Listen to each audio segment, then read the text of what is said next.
damos la bienvenida en este rincón de los inmortales a un jugador fiero, quiero decir, de gran fiereza competitiva, agresivo, creativo y además fortísimo, porque llegó a ser el tercero del mundo después de Kasparov y Karpov en 1985.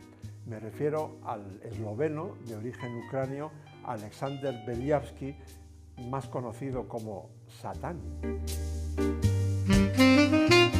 Estamos en una de esas ciudades holandesas que organizaron muchos torneos de primera fila mundial en los años 80, me refiero a Tilburg, y vamos a ver el combate entre dos jugadores sumamente creativos, porque con blancas está nuestro héroe de hoy, Alexander Beliavsky, pero con negras nada menos que el danés Bent Larsen, quien estuvo entre los mejores del mundo durante varios decenios, uno de los mejores del mundo, digamos, que no perteneciera al bloque del este.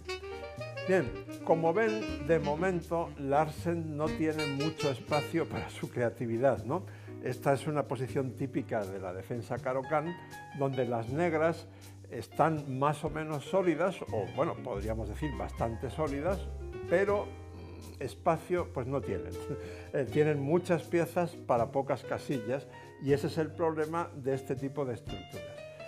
Por el contrario, Beliavsky ha desarrollado ya casi todas sus piezas y ahora va a terminar, digamos, de configurar todo su despliegue en un par de jugadas. Y justo ahí se va a producir el único error que Beliavsky le va a dejar cometer a Bent Larsen. Beliavsky juega primero caballo E5, una jugada bastante típica en este tipo de posiciones y, como ven, pues bastante natural también. Larsen, fiel a su estilo, en lugar de enrocarse, pues busca ya un contrajuego con A5, dado que el rey blanco está enrocado en el flanco de dama, también muy lógica. Beliavsky termina su despliegue y lleva la torre de H1 a E1, y así todas las piezas blancas están muy bien coordinadas y centralizadas. Y ahora se produce el único error de Larsen en toda la partida.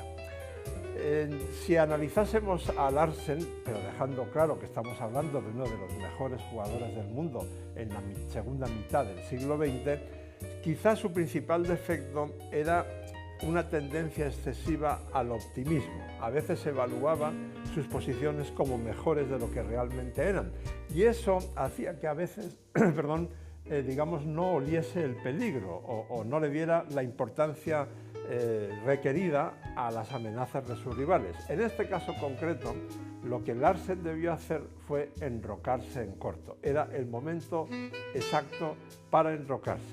Y entonces hubiéramos tenido una partida pues típica de estas estructuras. Pero Larsen cree que no es tan urgente enrocarse y juega A4. Y va a ser castigado de forma magistral, porque la siguiente jugada de Beliavsky, no sé si ustedes la adivinarían si les doy 2 o 3 oportunidades para hacerlo. Fue esta, caballo G6. Un golpe tremendo.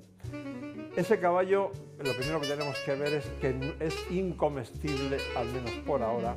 Voy a cantarles una variante, pero en realidad tampoco es muy necesario. Ustedes pueden comprender las ideas fácilmente. Si F por G6, dama por G6 jaque, rey F8 y torre por E6. Este peón habría quedado indefenso porque este se habría comido el caballo de G6. El plan de las blancas es tan sencillo, después de torre por E6, como doblar las torres en esa columna y luego caballo F5 con una presión terrorífica sobre el pobre alfil de E7. Incluso, aunque las negras cambiasen las damas, por ejemplo, F por G6, dama por G6 jaque, rey F8, torre por E6, dama E8, proponiendo el cambio de damas.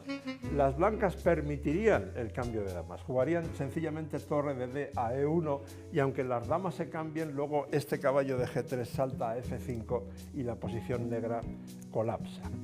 Por tanto, Larsen comprende que no puede tomar ese caballo, pero ve que tiene un recurso que puede ser suficiente, que es caballo a D5, atacando el alfil de F4, que está indefenso.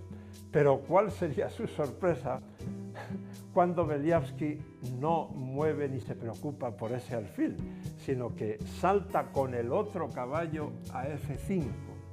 una jugada realmente diabólica, porque fíjense que se amenaza nada menos que mate en una, se amenaza caballo por G7, mate. Los dos caballos, digamos, parecen comestibles y sin embargo no lo son. Es fácil entender por qué sería una barbaridad tomar el caballo de F5 porque se está abriendo la columna de la torre de H1. Por ejemplo, E por F5, caballo por E7, este caballo de D5 retrocede para retomar en E7 y entonces alfil de 6, las blancas pueden doblar torres, en fin. Sería muy fácil jugar con blancas esa posición y la ventaja sería ganadora. En cuanto a tomar el otro caballo de G6, pues también es fácil de entender. Después de F por G6, caballo por G7 jaque, rey F7, caballo por E6, atacando a la dama. Bueno, hay la cantidad de... Bueno, incluso caballo por G7 jaque, rey F7, dama por G6 también. En fin, no hace falta que les dé muchas variantes. La verdad es que esa posición estaría completamente perdida para las negras. En cuanto a mover la torre, que está atacada en H8, si torre G8, sencillamente este caballo de G6 se come el alfil y luego el otro caballo da jaque en D6 y se come el peón de B7 y todas las piezas negras quedan ahí amontonadas y muy mal coordinadas y por tanto la posición también sería perdedora. De modo que Larsen llega a la triste conclusión de que lo único que puede hacer es jugar alfil F8, porque si las blancas toman la torre de H8, las negras toman el alfil de F4 y bueno, ahí atacando la dama, además el caballo de H8 no podría salir vivo de ahí probablemente, así que eso todavía se podría jugar. Pero Beliavsky sorprende con otro golpe diabólico. Aprieta, le da otra vuelta de tuerca a su presión sobre el rey negro y juega alfil de 6. Fíjense, 3 piezas blancas metidas ahí en la retaguardia de las negras, doble ataque sobre el alfil de F8, ataque sobre la torre de H8, no se puede tomar ninguna de las piezas, ustedes pueden comprobarlo fácilmente, por ejemplo, si F por G6, caballo por G7 jaque y luego dama por G6 es mate, etcétera, ¿no? Bueno, ¿qué hacer aquí? Larsen intentó mantener la sangre fría y dijo, bueno, voy a mover la torre a G8 a ver si consigo aguantar. Pero Beliavsky lo que hace es deja todo eso como está y expulsa a la mejor pieza de las negras, que es este caballo de D5, y juega C4.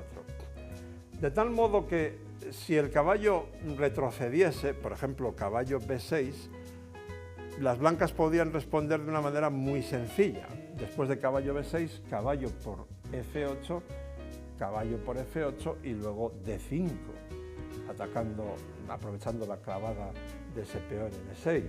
En fin, el ataque sería realmente muy fácil de sobrellevar o de conducir con las piezas blancas. Por eso, Larsen juega caballo B4 atacando la dama.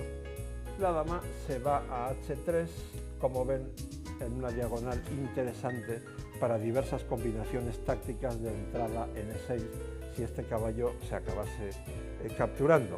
Bueno, ¿qué pueden hacer aquí las negras? Bueno, de hecho lo que hicieron fue precisamente capturar ese caballo. Larsen llegó a la conclusión de que ya no le quedaban más recursos. Ustedes pueden decir, bueno, pero caballo por A2 es jaque. Sí, pero después de rey B1 no hay gran cosa que hacer. Piensen además que una de las amenazas blancas en esta posición muy sencilla es tomar este alfil de F8 con el caballo de G6 y luego comerse gratis, limpio, el caballo de B4, que ahora está defendido por aquel alfil de F8. Por esa razón, tampoco hay contraataque para Larsen. Jugar A3 no conduce a nada, porque caballo por F8, A por B2 jaque, rey B1 y las blancas ganan una pieza. Por eso, como digo, Larsen llega a la conclusión de que no hay más remedio que tomar por fin ese caballo de G6, pero la posición está completamente desesperada. Ahora asistimos a la ejecución del monarca negro. Torre por E6 jaque, rey por F7 Y ahora un elegante sacrificio de torre, H por G6 jaque, rey por E6, torre E1 jaque, caballo E5, no hay otra, alfil por E5. Bueno, y aquí Larsen dejó de sufrir, abandonó, porque ciertamente su posición es muy desesperada. ¿Qué hubieran podido hacer aquí las negras? Pues poca cosa.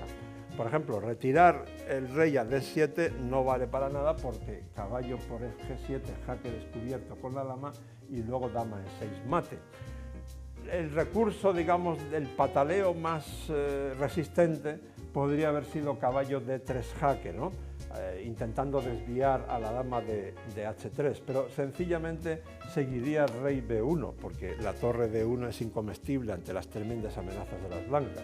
Y si caballo por E5, pues entonces torre por E5 jaque, rey D7, caballo por G7 jaque descubierto de la dama, rey C7, caballo E6 jaque, las blancas se comen la dama después de rey B6, caballo por D8, torre por D8, y en fin, aquí a ustedes les bastaría con contar las piezas para ver la enorme ventaja blanca, pero es que además las blancas tienen esta jugada amenazando mate en A5, en fin, la posición blanca sería totalmente ganadora. Ustedes habrán fijado que he dicho dos veces diabólica jugada. He elegido ese adjetivo a propósito porque, como he dicho al principio, a Beliavsky le llamaban Satán. ¿Y quién fue el autor de ese apodo? Pues el actual presidente de la Federación Española de Ajedrez, Javier Ochoa de Echagüen, cuando era un periodista, era el especialista en ajedrez del diario Marca. Una vez estábamos los dos en el torneo de Linares, el Wimbledon del ajedrez, viendo una partida de Beliavsky en el tablero mural, y entonces Ochoa me susurró: Beliavsky me recuerda a la imagen que tengo de Satanás, por su manera de sentarse ante el tablero, por la fiereza con que juega, por la agresividad de sus jugadas, etc. Y en fin, con Satán se quedó y desde luego esta partida tenía que entrar en el rincón de los inmortales.